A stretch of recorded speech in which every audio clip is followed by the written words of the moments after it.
Praise the Lord. Praise the Lord. Living stream ചാനലിലേക്ക് കർത്താവാകുന്ന യേശു ക്രിസ്തുവിന്റെ നാമത്തിൽ ഏവർക്കും സ്വാഗതം. We again welcome you all to the Living Stream channel. കഴിഞ്ഞ വീഡിയോയിൽ വെളിപ്പാട് പുസ്തകത്തെക്കുറിച്ചുള്ള മുഖവുര നമ്മൾ പഠിച്ചു. Last video we discussed and learned regarding the book of Revelation introduction. അതോടൊപ്പം യോഹന്നാൻ യേശു ക്രിസ്തുവിനെ കുറിച്ച് കണ്ടതായ 9 കാഴ്ചകളിൽ ഒന്നാമത്തേതും നമ്മൾ പഠിച്ചു കഴിഞ്ഞതാണ്. And we also learned about the various visions of that John saw about Jesus. In that we learned about the first vision. അതിൽ 4 ചോദ്യങ്ങൾ നിങ്ങളോട് ചോദിക്കാൻ ഞാൻ ആഗ്രഹിക്കുകയാണ്. And from that I would like to ask you 4 questions. കാരണം ചോദിക്കുമ്പോൾ തീർച്ചയായിട്ടും അത് ഒന്നുകൂടെ ഒന്ന് പഠിക്കാനും ഒക്കെ ഉള്ളതായ താല്പര്യം ഉണ്ടാകും എന്ന് വിശ്വസിക്കുകയാണ്. Because I believe that by asking questions we will also be encouraged to learn more things. വചനത്തിന്റെ പൂർണ്ണ ബെനിഫിറ്റ് നിങ്ങൾക്ക് കിട്ടട്ടെ എന്ന് ആശംസിക്കുന്നു. And I also encourage you that you may receive the complete benefit of this Bible study. വെളിപ്പാട് എന്നതിന് ഒന്നാമത്തെ ചോദ്യം ഇതാണ്. The first question is that വെളിപ്പാട് എന്നതിന് ഗ്രീക്ക് ഭാഷയിൽ കൊടുത്തിരിക്കുന്ന പദം എന്താണ്? For the word revelation, what is the word used in Greek language? രണ്ടാമത്തെ question, and the second question, യോഹന്നാനെ പത്മോസിലേക്ക് നാട് കടത്തിയ റോമൻ ചക്രവർത്തിയുടെ പേർ എന്താണ്? What is the name of the Roman emperor who sentenced and sent John to Patmos island? മൂന്നാമത്തെ ചോദ്യം, വെളിപ്പാട് പുസ്തകത്തിൽ പറയപ്പെട്ടിരിക്കുന്ന 7 നിലവിളക്കുകളും 7 നക്ഷത്രങ്ങളും എന്തിനെയാണ് കാണിക്കുന്നത്? And the third question is that the 7 lampstands and 7 stars in the book of Revelation is representing what? നാലാമത്തെ ചോദ്യം, and the fourth question is Petros Petra, ഇതിൽ ഏത് ഗ്രീക്ക് പദമാണ് യേശുവിന്റെ പേരിനോടൊപ്പം ചേരുന്നത്? Petros and Petra, there are 2 words in this. Which is the word which is used in connection with Jesus Christ? ഇതിന്റെ ഉത്തരം നിങ്ങൾക്ക് കമന്റ് ബോക്സിൽ സെൻഡ് ചെയ്യാവുന്നതാണ്. The answers to these questions can be sent by you in the comment box. അതിന് നിങ്ങൾ താല്പര്യം കാണിക്കുമെന്ന് വിശ്വസിക്കുന്നു. ദൈവം അനുഗ്രഹിക്കട്ടെ. I believe that you will be doing that. May God bless you for that. ഇപ്പോൾ നമ്മൾ യോഹന്നാൻ യേശുവിനെ ദർശിച്ച പാർട്ട് 2 പഠിക്കാൻ പോവുകയാണ്. Now we are going to study about the vision that John saw about Jesus, that is part 2. യോഹന്നാൻ യേശുവിനെ കുറിച്ച് കണ്ടതായ 9 കാഴ്ചകളിൽ 2 മുതൽ 9 വരെയുള്ള കാര്യങ്ങളാണ് നമ്മൾ തുടർന്ന് പഠിക്കാൻ പോകുന്നത്. The 9 things which John saw about Jesus, in that we are going to study from 2 till 9. ഇത് പാർട്ടുകളായി വിഷയങ്ങൾ പഠിപ്പിക്കുന്നത് കൊണ്ട് പൂർണ്ണ പ്രയോജനം ലഭിക്കാൻ ഈ ചാനൽ നിങ്ങൾ തുടർമാനമായി കാണാൻ വീണ്ടും ഞാൻ നിങ്ങളെ ഓർമ്മിക്കുകയാണ്. We are teaching this subjects in various different parts, so I encourage you to continually watch this channel.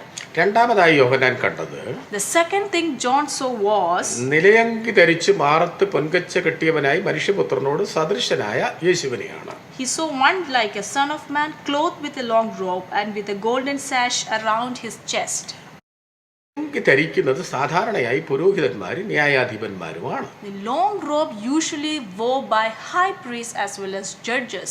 യേശുവിനെ സംബന്ധിച്ച് അവൻ മഹാപുരോഹിതനും ന്യായാധിപനുമാണെന്ന് ബൈബിൾ നമ്മെ പഠിപ്പിക്കുന്നു. Bible clearly tells us and teaches us that Jesus is the high priest as well as he is the judge. എബ്രായ ലേഖനം 7-ാം അധ്യായം 26 യേശുവിനെ കുറിച്ച് പറഞ്ഞിരിക്കുന്നത് അവൻ മഹാപുരോഹിതനാണെന്നാണ്. In Hebrews 7 verse 26 we could see that Jesus is the high priest. കൂടാതെ യോഹന്നാൻ 5:27 അവൻ മനുഷ്യപുത്രനാകിയാൽ ന്യായവിധി നടത്തുവാൻ അവൻ അധികാരവും ലഭിച്ചിരിക്കുന്നു എന്നാണ് പറഞ്ഞിരിക്കുന്നത്. Moreover, in John chapter 5 verse 27 it's written, and he has given him authority to execute judgment because he is the son of man. മൂന്നാമതായി യോഹന്നാൻ കണ്ടത്, the third thing John saw was അവന്റെ തലയും തലമുടിയും വെളുത്ത പഞ്ഞി പോലെ ഹിമത്തോളം വെള്ളയുമെന്നാണ്.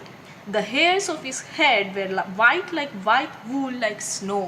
ഇത് ഏകദേശം ഇതുപോലൊരു വെളിപ്പാട് ദാനിയേലും തന്റെ ദർശനത്തിൽ കാണുകയുണ്ടായിട്ട്. Such kind of revelation was also seen by Daniel. Daniel 7:9 അതിപ്രകാരമാണ്. In Daniel chapter 7 verse 9 we can see, ഞാൻ നോക്കിക്കൊണ്ടിരിക്കുമ്പോൾ അവൻ ന്യായാസനങ്ങളെ വെച്ച് വയോധികനായ ഒരുത്തനിരുന്നു. അവന്റെ വസ്ത്രം ഹിമം പോലെ വെളുത്തതും അവന്റെ തലമുടി നിർമ്മലമായ ആട്ടുരോമം പോലെയും അവന്റെ സിംഹാസനം അഗ്നിജ്വാലയും അവന്റെ രഥചക്രങ്ങൾ കത്തുന്ന തീയും ആയിരുന്നു. It's written, "As I looked, thrones were placed, and the Ancient of Days took his seat. His clothing was white as snow, and the hair of his head like pure wool. His throne was fiery flames, its wheels were burning fire." ഇതിന്റെ അർത്ഥം ക്രിസ്തു പൂർവികനാണെന്നും അറിവിൽ പൂർണ്ണനെന്നുമാണ് ഇത് കാണിക്കുന്നത്. It means our Lord Jesus Christ, He is the Ancient of Days, and also He is ancient and complete in knowledge. നാലാമതായി യോഹന്നാൻ കണ്ടത് അവന്റെ കണ്ണ് അഗ്നിജ്വാലയ്ക്ക് ഒത്തതായിരുന്നു എന്നാണ്. And the fourth thing John saw was his eyes were like flames of fire. ഇതിനൊരു വ്യാഖ്യാനം നൽകിയാൽ if we interpret this, അവന്റെ മുൻപിൽ ഒന്നും മറവായിരിക്കുന്നില്ല എന്ന് മാത്രമല്ല, അവൻ ദഹിപ്പിക്കുന്ന അഗ്നി കൂടിയാണ്. it means that nothing is hidden in front of his eyes, as well as he is a consuming fire. ഇപ്പോൾ അവൻ എല്ലാവരോടും കരുണയോടെ പെരുമാറുകയാണ്. Now he is dealing with everyone with grace and mercy. എന്നാൽ മനം തിരിയുന്നില്ലെങ്കിൽ അവരെ തീപ്പൊയ്കയിലേക്ക് തള്ളിയിടാനും അവൻ മടി കാണിക്കുകയില്ല. But if we don't repent, then one day he will even send them to the lake of fire. ഈ കാര്യമത്രേ ജ്വാലയ്ക്കൊത്ത കണ്ണ് നമ്മെ വിളിച്ചറിയിക്കുന്നു. This is what which is revealing here through his eyes, which are like flames of fire.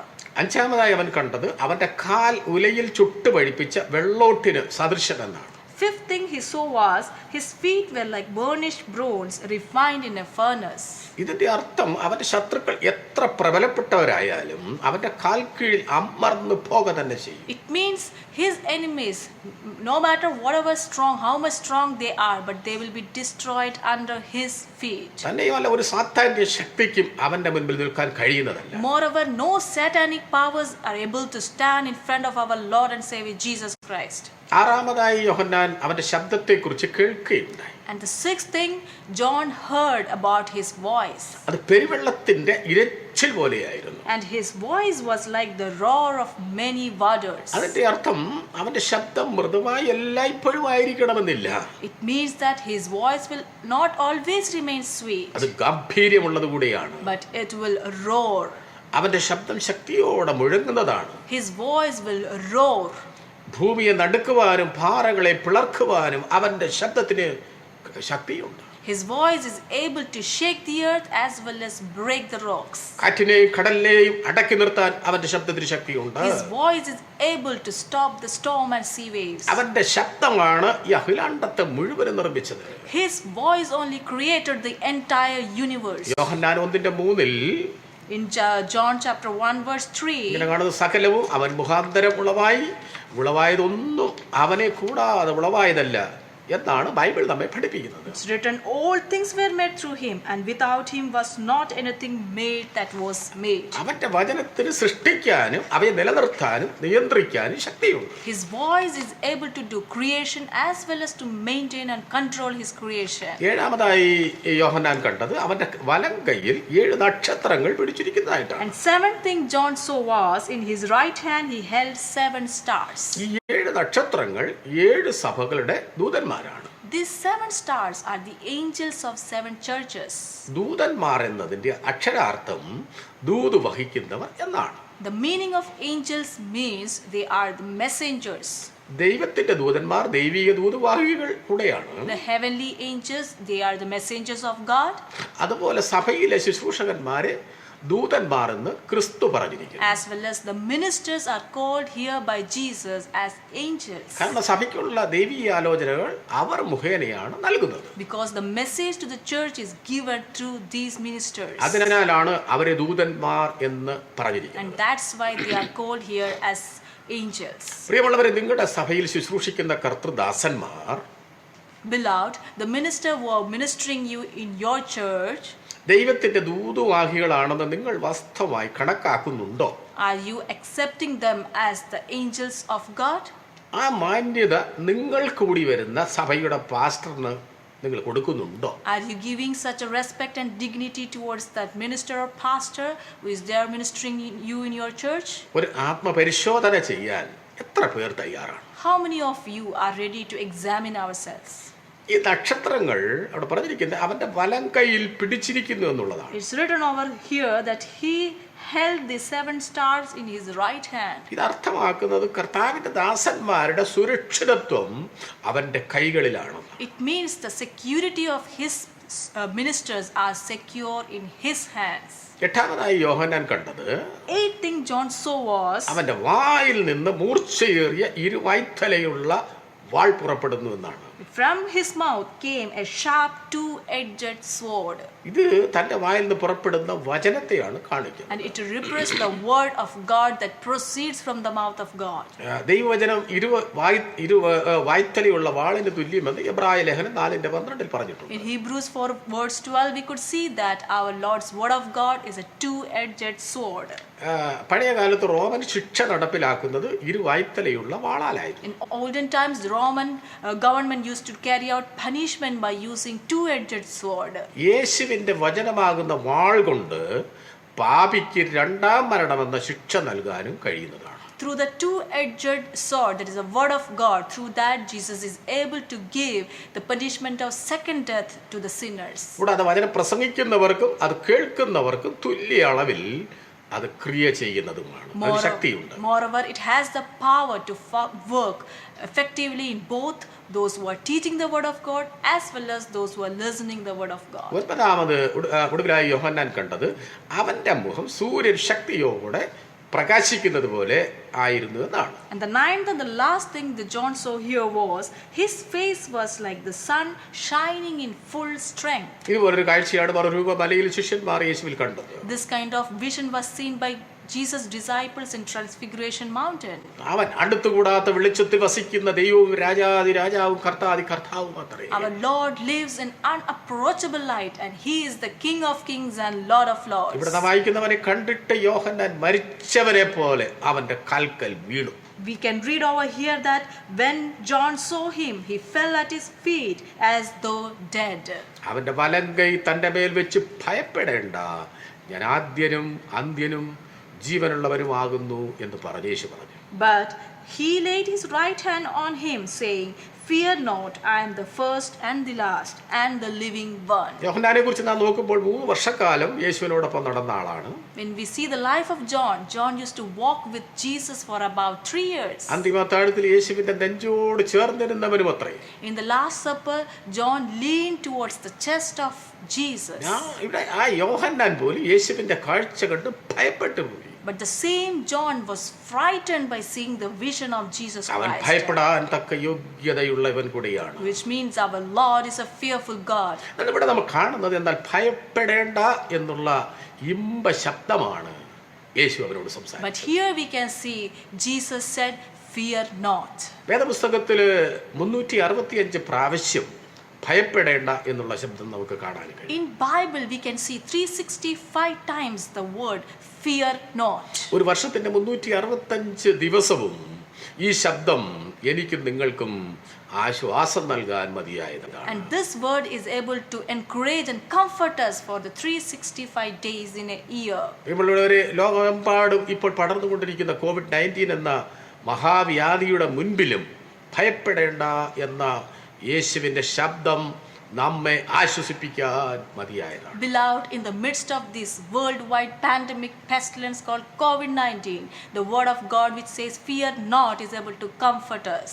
ഇന്ന് ലോകത്തിൽ ഭയപ്പെടുത്തുന്ന അനേക സംഭവങ്ങൾ വർദ്ധിച്ചു വരികയാണ്. In this world the frightening situations are increasing day by day. എന്നാൽ സങ്കീർത്തനം 91:4 പറഞ്ഞിരിക്കുന്നത് അവന്റെ വിശ്വസ്തത നിനക്ക് പരിചയം പലകയുമെന്നാണ്. But in Psalms chapter 91 verse 44 it says his faithfulness is a shield and buckler. അതായത് അവനിൽ ശരണം പ്രാപിക്കുന്നവരെ അവന്റെ വിശ്വസ്തതയാൽ കാത്തുപാലിക്കുക തന്നെ ചെയ്യും. That means whoever trusts in him, his faithfulness will protect him. പത്മോസിലെ കഷ്ടതയുടെ നടുവിൽ യോഹന്നാനെ ആശ്വസിപ്പിച്ചതായ യേശുവിന്റെ അതേ കരം നിങ്ങളുടെ പ്രശ്നങ്ങളിൽ നിന്ന് വിടുവിപ്പാനും സൗഖ്യമാക്കുവാനും ശക്തിയുള്ളതാണ്. In Patmos Island, when John was in such a great problem, Jesus' hand comforted him, and the same hand is able to comfort you. അവന്റെ കരം പത്രോസിന്റെ അമ്മായിയമ്മയെ തൊട്ട് സൗഖ്യമാക്കി. His hand healed the mother-in-law of Peter. യേശുവിന്റെ കരത്താൽ കാഴ്ച കിട്ടാൻ നിലവിളിച്ച 2 അന്ധന്മാർ കാഴ്ച പ്രാപിച്ചതായി നാം കാണുന്നു. And through the healing hand touch of Jesus, 2 blind people received their eyesight. മറുരൂപമലയിൽ വെച്ച് അവന്റെ രൂപം കണ്ട് ഭയപ്പെട്ട 3 ശിഷ്യന്മാരെ അവന്റെ കരത്താൽ എഴുന്നേൽപ്പിക്കുകയുണ്ടായി. In Transfiguration Mountain, when 3 disciples were frightened by seeing the vision of Jesus, Jesus' hand held them up. നിലത്തു തുപ്പിച്ചേറുണ്ടാക്കി കണ്ണിൽ പുരട്ടി അവന്റെ കരം അന്ധന് കാഴ്ച നൽകിയതായി നാം ബൈബിളിൽ വായിക്കുന്നു. Jesus spat on the ground and made mud with it and applied on the eyes of a blind man and healed his eyes. അവന്റെ കൈ കുഷ്ഠരോഗിയെ തൊട്ട് സൗഖ്യമാക്കിയതായി നാം കാണുന്നു. His hand healed leper. അവന്റെ കരസ്പർശനത്താൽ നയീൻ പട്ടണത്തിലെ വിധവയുടെ മരിച്ച മകൻ ഉയർത്തെഴുന്നേറ്റതായി നാം കാണുന്നു. Through his hand touch in Nain town, the widow's dead son was resurrected. തന്നെയുമല്ല പത്രോസ് കാതർത്ത അവന്റെ ശത്രുവിന്റെ കാതിനെ യേശു തൊട്ട് സൗഖ്യമാക്കിയുണ്ട്. Moreover, when Peter cut the ears of his enemy, Jesus touched him and healed his ears. ആ യേശുവിന്റെ കരത്താലുള്ള അനുഗ്രഹം പ്രാപിപ്പാൻ നിങ്ങൾ എത്ര പേർ ഇപ്പോൾ ആഗ്രഹിക്കുന്നു? How many of you are now desiring to receive that same touch of Jesus Christ? നിങ്ങൾ എത്ര സമർപ്പിച്ച് വിശ്വാസത്താൽ ഇപ്പോൾ തന്നെ പ്രാർത്ഥിക്കുക. And kindly submit and surrender yourselves and pray. നിശ്ചയമായും അവൻ നിങ്ങളെ തൊട്ട് സൗഖ്യമാക്കുക തന്നെ ചെയ്യും. Surely our Lord Jesus will touch you and heal you. ഏത് പ്രശ്നങ്ങളിലും നമ്മെ സഹായിപ്പാൻ അവൻ ശക്തനാണ്. In the midst of any situations, he is able to help you. യേശു അവനോട് പറഞ്ഞത് ഇങ്ങനെയായിരുന്നു. തുടർന്ന് ഞാൻ മരിച്ചവനായിരുന്നു, ഞാൻ ഇപ്പോൾ ജീവിക്കുന്നു എന്നാണ്. Jesus said to him in the end that I was dead, but now I am living. പ്രിയമുള്ളവരെ, ക്രിസ്ത്യാനിത്വം ക്രൂശ് കൊണ്ട് അവസാനിച്ചതല്ല, അവിടം കൊണ്ട് ആരംഭിച്ച മാർഗമാണ്. Beloved, Christianity does not end with cross, but it has begun from there. യേശു തുടർന്ന് യോഹന്നാനോട് പറഞ്ഞത് മരണത്തിന്റെയും പാതാളത്തിന്റെയും താക്കോൽ എന്റെ കയ്യിൽ ഉണ്ടെന്നാണ്. Jesus also told John that Jesus holds the keys of Hades and death. വേറെയും താക്കോൽ അവന്റെ കൈകളിലുണ്ട്.